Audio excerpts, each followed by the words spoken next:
Sugeng Ndalu Rahayu Rahayu dari Timur Bengawan. Nah,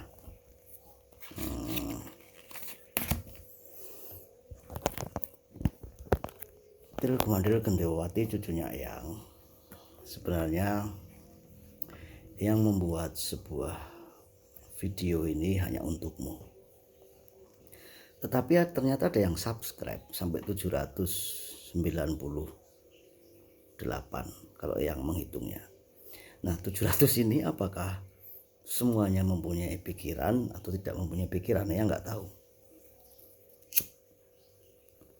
Karena berkali-kali yang ngomong untuk tidak mensubscribe karena tidak ada yang menarik.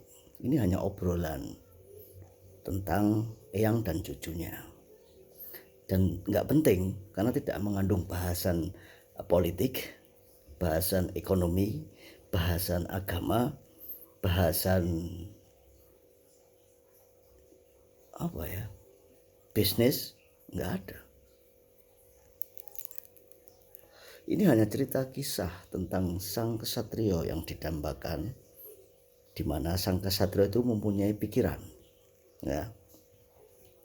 Yang jelas pasti, makanya yang dikatakan tidak ada kesatrio itu hanya pengakuan dari seseorang. Nah, siapa sekarang yang mengaku? Tunjuk dong kalau ada yang mengaku sang kesatrio. Buktikan, dari hal kecil aja buktikan, gitu loh. Jangan bikin pusing Eyang, ya, sel. Buktikan jika dia seorang kesatrio, mampu nggak dia mempertahankan kehidupannya. Satu itu, mampu nggak dia mempertahankan eksistensinya sebagai manusia, ya. Mampu nggak dia menasehati, mengasih pencerahan kepada orang-orang sehingga orang-orang itu sepakat. Karena orang kan punya otak kanan dan otak kiri, ya. Jelas di situ dikatakan otak kiri itu untuk menghitung, mengakumulasi, logika, analisis, ya. Otak kanan untuk berimajinasi, delusi, seni, budaya, ya. Jelas. Jadi kamu jangan khawatir, wah ini hanya pengakuan. Terus emang ngapain kalau pengakuan? Yang penting dia tidak berkampanye menggunakan uang rakyat untuk jadi satrio. Nanti dikira politik yang berkata seperti itu, ya. Jadi kalau itu berkembang secara alami dan orang-orang menyukai, mensubscribe channel-channel yang memang memberitakan tentang sang satrio, terus ngapain kita harus cemburu? Ngapain? Aneh toh. Dia nggak menggunakan uang rakyat untuk berkampanye, sang kesatrio ini. Dan ternyata cerita itu banyak menghidupi banyak orang. Ternyata yang membuat video-video itu dimanetkan, diuangkan, ya. Walaupun sebagian kecil, ada yang juga tidak. Itu kalau Eyang kan tidak untuk mencari eksistensi sang kesatrio, dan Eyang juga tidak mengakui pengakuan bahwa dirinya Eyang ini adalah sang kesatrio. Anehnya di situ, ketika orang membahas tentang satrio, sang kinasih, dipikir Eyang itu mengakui bahwa dirinya Eyang adalah sang kesatrio. Tidak. Jelas itu tidak, ya. Kenapa tidak? Kenapa? Misalnya nih ada channel yang lain memberitakan tentang satrio. Apakah dia juga berminat untuk menjadi kesatrio itu? Terus apa dasarnya minatnya itu? Sudah tahu bahwa di sana ada yang lebih berkuasa dan berani membentak. Orang yang berkuasa itu orang yang berani membentak. Nah, ini orang-orang yang membuat sebuah video-video itu kan nggak ada yang berani membentak. Mereka nggak berani membentak karena mereka nggak punya kuasa. Mereka hanya menceritakan kisah kepahlawanan heroik. Kamu menceritakan kisah Superman, apakah salah? Kamu menceritakan kisah Batman, bagaimana dia membasmi musuhnya, apakah salah? Jika kamu pernah melihat video Thomas Shelby kamu membicarakan tentang kisah-kisahnya, apakah salah? Itu masalahnya. Halo dong, pintar sedikit dong ente, gitu loh. Ya, dan memang proses seorang spiritual itu proses sang satrio itu.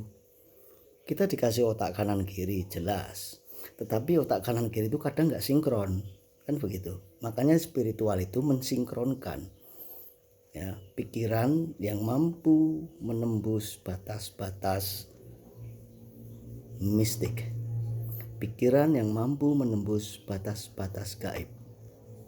Apakah pikiran itu mampu menembus batas gaib?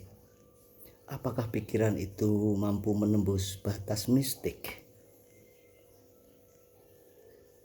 Pertanyaannya yang kepadamu, sil bring sil. Jelas pasti mampu, asalkan itu disinkronkan, sinkronize atau menjadi satu. Kan otak itu ada kanan kiri, itu sudah jelas, itu berarti dibelah kanan dan kiri, dibedakan. Ketika itu menjadi satu, bukankah itu kekuatan di mana ada seni akumulasi, ya, menjadi sebuah seni. Kan tadi yang udah bilang bahwa otak kiri adalah matematika, logika, analisis, sebelah kanan adalah seni dan budaya. Ketika itu disinkronkan, jadikan satu, seni matematika, seni analisis, seni logika. Logika yang mempunyai seni, logika yang mempunyai budaya.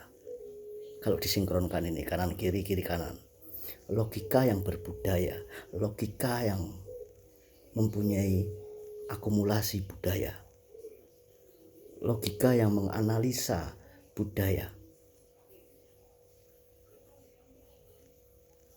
Nah,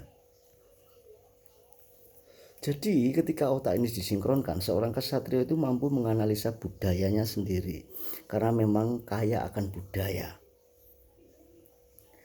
kaya akan pengetahuan budaya, pengetahuan akumulasi, pengetahuan matematika, pengetahuan fisika, pengetahuan analisis, pengetahuan insting. Dan itu disebut mata ketiga, letaknya di tengah-tengah karena penggabungan otak kanan kiri. Di tengahnya ada pineal gland, di mana itu yang alat untuk mensinkronkan berdasarkan kesadaran spiritualnya. Ketika kesadaran spiritualnya itu dibangun, maka semua seni kanan kiri akan menjadi satu dan menjadi sebuah kekuatan yang powerful, di mana kekuatan itu mampu membuka mistis, mistik, secret, history.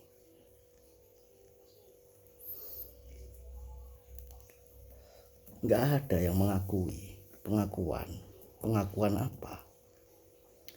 Dipikir yang begini yang mengaku sebagai seorang kesatrio, seorang kinase yang diberikan mandat oleh Sang Maha.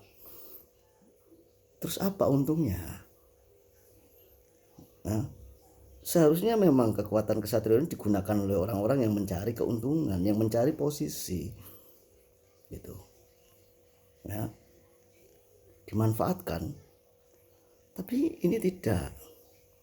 Yang hanya mewajangi cucunya, salah sendiri loh, yang ada di berandaku. Salah sendiri kamu subscribe, kalau nggak subscribe ya nggak ada di berandamu. Di berandamu itu nggak ada kalau kamu nggak subscribe. Ya, yang menggunakan kecanggihan teknologi ini itu udah lama, jadi belum ada dijual sinyal HP yang modern itu udah dulu udah menggunakannya.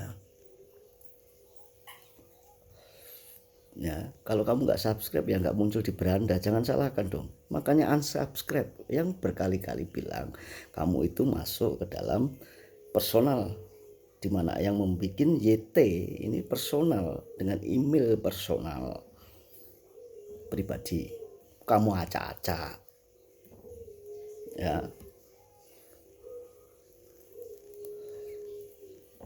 Kan sudah jelas di situ, di password emailnya dan sebagainya sudah jelas YT ini untuk pribadi, ya. Ketika kamu tidak mensubscribe berarti nggak muncul di berandamu dong. Masa YT-nya orang Meksiko bisa muncul di tempatmu karena kamu mengikutinya, you following. It is your fault, itu salahmu if you following. Ya, bukan salahnya Eyang dong. You following me, ya, you tailing me, selalu mengikuti kemana. Salahmu.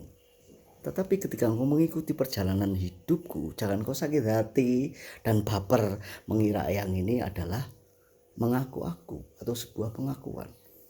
Jadi jika ada seseorang yang membuat video tentang sang kesatrio, jangan baper. Karena nggak ada potensi yang ancaman ataupun teror. Nggak ada.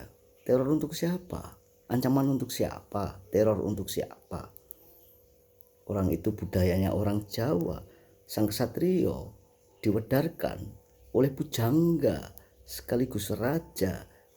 Notabene-nya adalah Jawa. Bangga menjadi orang Jawa, bangga mempunyai jiwa Jawa, bangga tentang leluhurnya, bangga bisa memecahkan misteri leluhurnya. Bagi kamu yang ke Arab, ke mana, Mesir, ke Thailand, kemanapun, ya, jiwamu ada di sana, ya sudah, banggalah dengan sana, ya, karena jiwamu ada di sana. Tapi jiwanya Eyang ada di leluhurnya Eyang. Jiwanya Eyang jiwa Jawa, karena Eyang sudah bilang berkali-kali, jiwa Jawa jiwa yang mencari dan tidak akan berhenti mencari dengan tekad. Tekad bukan material. Bedakan antara material dengan tekad. Material mencari keuntungan, tekad tidak mencari keuntungan. Makanya tidak pernah dimonetkan, dimanikan untuk ditonton. Karena ini hanya tontonan pribadi. Jikalau besok Eyang mempunyai seorang anak cucu yang dimana ini akan tersimpan di langit-langit. Meskipun tidak ada rahasia, karena yang juga mengatakan di langit-langit itu nggak ada rahasia, semua orang bisa mengaksesnya. Ketika engkau menyimpan sebuah rahasia di handphonemu, akan ada orang yang bisa mengacak-acaknya, diacak-acak nanti. Ya, makanya jiwamu jangan taruh di sini. Rahasia itu simpan dalam mata ketigamu, di dalam kesadaranmu, simpan baik-baik. Ya, apakah yang mengacak-acak pribadi, ya misalnya menghack pribadi, itu diizinkan? Kan tidak sebenarnya. Lalu ngapain kau mengacak-acaknya? Ngapain? Potensi teror itu banyak, ya, potensi teror itu banyak pasti. Ya, ancaman kepada seseorang melalui telepon, melalui apa, banyak. Buktinya ada yang ketipu tuh. Ya, di telepon dibilang anaknya sakit, anaknya mau dipenjara, kasih tebusan dan sebagainya, ada kan? Itulah ancaman teror.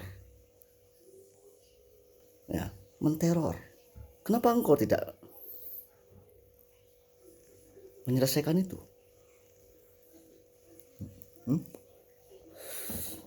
Jadi pengakuan saja engkau bingung.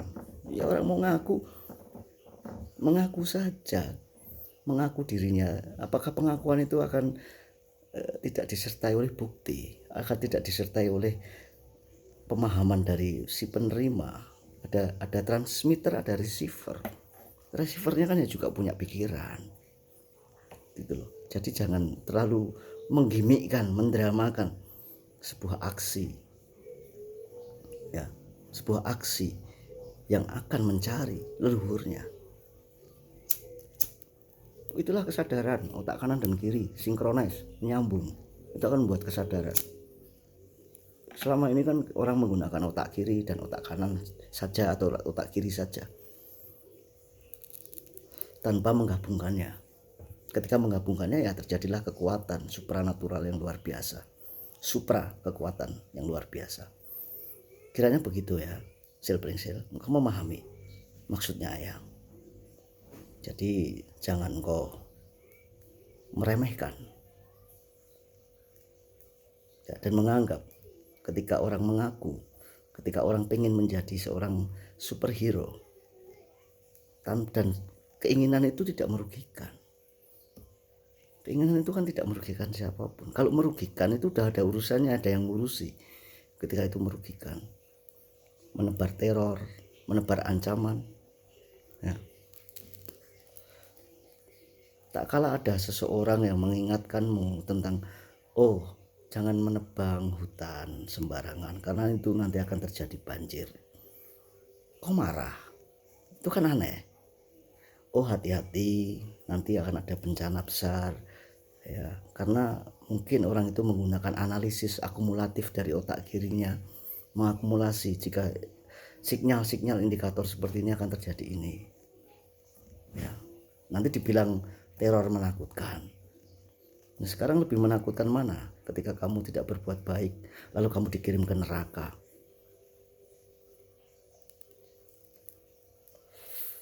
Dan di sana diceritakan bahwa dipotong tanganmu, dibunuh, lebih menakutkan mana? Dan menakutkan itu kan disaring juga dengan pikiran. Apakah benar sih? Kan itu. Apakah benar? Apakah iya? Oh, ternyata benar ya. Apa yang aku perbuat jika aku berbuat jahat? Maka akan ada sebuah karma, kejahatan yang datang padaku. Hidupku menjadi sial. Akhirnya takut. Ya, akhirnya berbuat baik. Akhirnya tidak masuk ke neraka. Nah itu.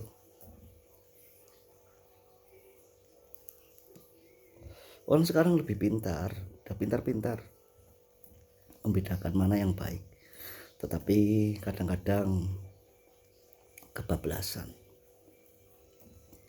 Ya, namanya juga perkembangan evolusi. Semuanya itu karena evolusi.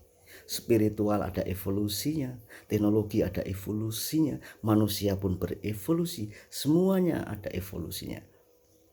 Jika kamu tidak ingin berevolusi, jadilah hewan. Jadilah hewan. Hewan itu tidak punya evolusi. Rumah burung dara ya seperti itu. Ya. Rumah emprit, rumah burung ya sudah seperti itu. Kecuali kamu yang membuatkannya, itu akan berbeda. Kalau manusia ya akan berevolusi dari batu menjadi kayu, dari kayu menjadi tembok, dari tembok menjadi apa lagi, menjadi apa lagi, menjadi apa lagi, entah kapan itu akan berubah lagi. Ya. Cukup dipahami ya, sil pringsil, cucunya Eyang. Jadi jangan engkau membuat gimmick drama yang keterlaluan sehingga drama itu memberhentikan perkembangan kakakmu Til Gumandhir Gendewati untuk belajar menganalisa otaknya, untuk belajar tentang kesadarannya dan membuatnya lebih baik. Kiranya begitu dari Eyang untukmu, sil pringsil. Ya, rahayu, rahayu dari Timur Bengawan.